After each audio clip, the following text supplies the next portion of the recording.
The team continued to head up these stairs single file. The first SEAL in line is called the point man. Owen, at this point, was right behind him, number 2, going up to the 3rd floor. The SEALs had been told they could expect one of Osama bin Laden's sons. Guys start making their way up the stairs, and it's quiet. It's pitch black in the house. No lights, all night vision. Get to the 2nd floor. Intel had said, we think that Khalid, his son, lives on the 2nd floor. This is Osama bin Laden's son. Yeah.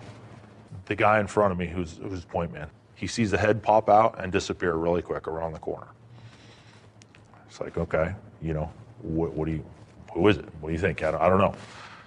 He literally whispers, not amped up, not yelling, not anything. He whispers, hey, Khalid.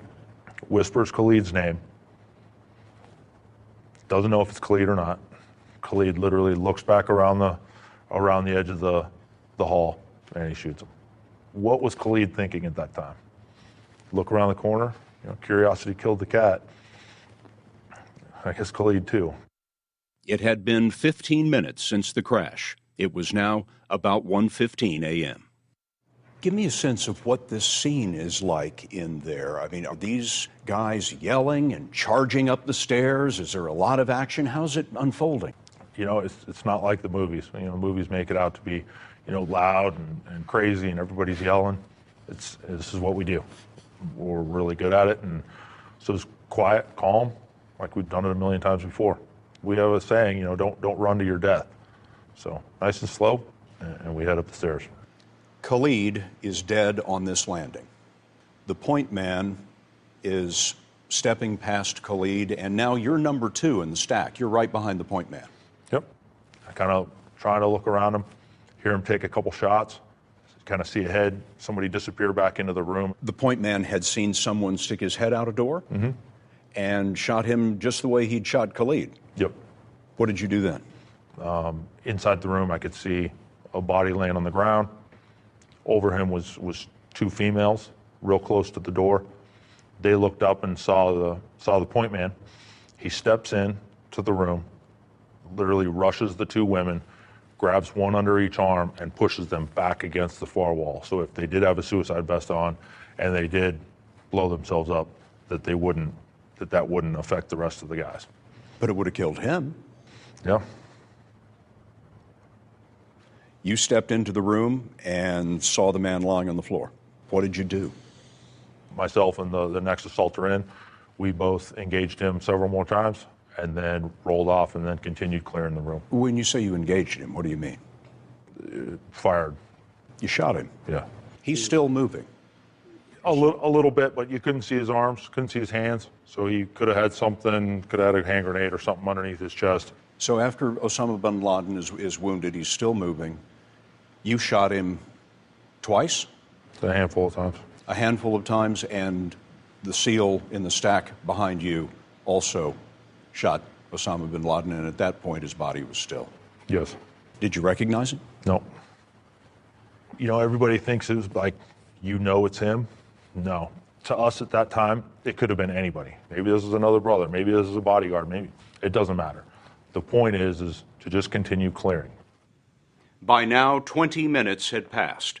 Every single thing the woman with the CIA had told them on the plane had been right, but time was running out.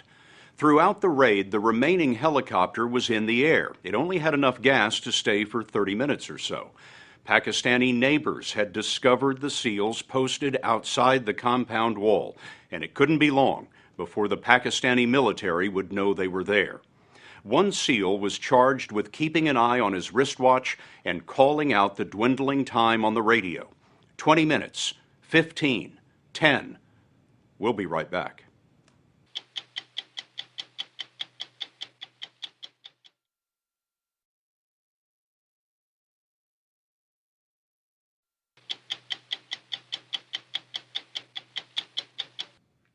As time was slipping away, Mark Owen and a couple of other members of SEAL Team 6 kneeled around a mangled body on the 3rd floor of the house in Abbottabad, Pakistan.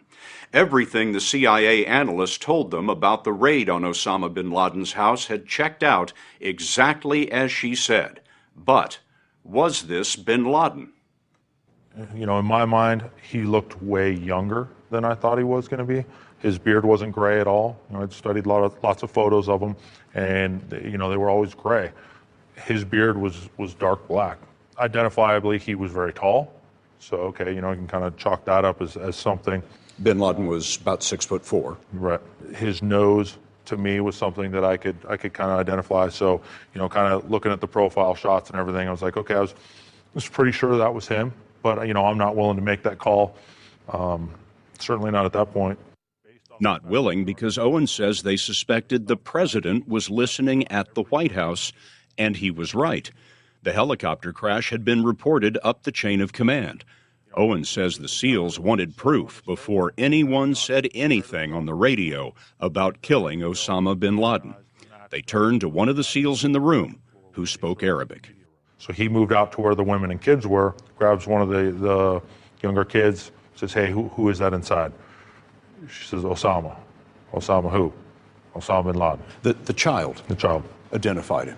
No, grabbed one of the females, asked her again, say, hey, who is that? She said, Osama bin Laden.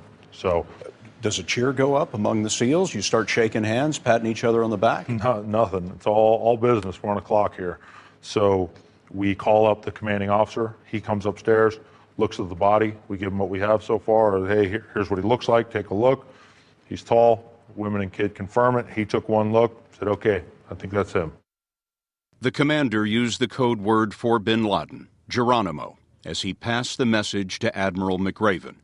For God and country, he said, I pass Geronimo, Geronimo, EKIA, which stands for enemy, killed in action. 20 minutes had passed. 10 minutes left on the schedule. We wanted to collect DNA samples.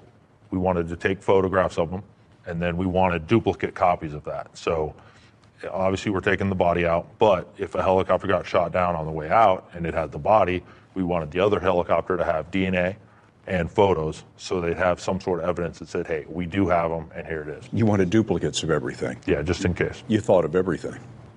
We tried. One SEAL took blood and saliva samples. Owen took the pictures. I figured these were probably some of the most important photos I'd ever take in my life. So, you know, make sure I do it right, get good angles and all this other stuff. But, you know, you got to clean off the face so as identifiable as possible. So one of my buddies had a Camelback with some water in it. Got some, you know, spread some water on him, took a sheet off the bed, kind of wiped the blood off, and then took photos. Wiping the blood off of Osama bin Laden's face? Camelback is one of those backpacks that has a water bladder in it, and you use it to drink water out of, but you used it to wash his face. Mm-hmm. And you shot pictures of his face in a profile. Can you describe what they look like? They're pretty gruesome. Well, when you say gruesome, what are we talking about? He had a bullet wound in the head, so that gruesome. Two SEALs took the body downstairs and zipped bin Laden into a bag. In the bedroom, Owen found an assault rifle and a pistol on a shelf. And some people would argue that, you know, why did that point man take those shots? Well, immediately, the first door we went to, my team was engaged by enemy fire through the door. So automatically, we know we're going into an enemy compound. Shots being fired back at us immediately. AK found next to Khalid on the stairs. All those boxes have been checked that if a guy sticks his head around the corner, he very easily could have a gun. You don't wait to get that AK or the grenade thrown down the hall or the suicide vest. So in the split second, that's when he engaged. He did have a gun, but he didn't use it. And I wonder what you make of that.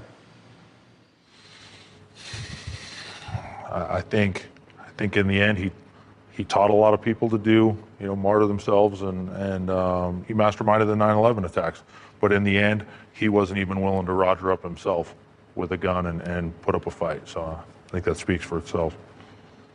Back on the second floor, the SEALs were grabbing computers, disks, flash drives, videotapes, more priceless intelligence than they could carry. There was so much stuff in this house. The guys are just stuffing this stuff in garbage bags? We had carried bags with us, but we filled all these bags up. So you just find some, an old gym bag on Target, dump out whatever's in it and use that. As we were running out, I look over at my buddy. He's got a bag of stuff in one hand, like, Santa Claus running out of there, but a bag full of goodies in one hand that he'd collected and a computer terminal in the other. The plan had been to be on the ground for 30 minutes, but now they were a few minutes late. It was after 1:30 a.m.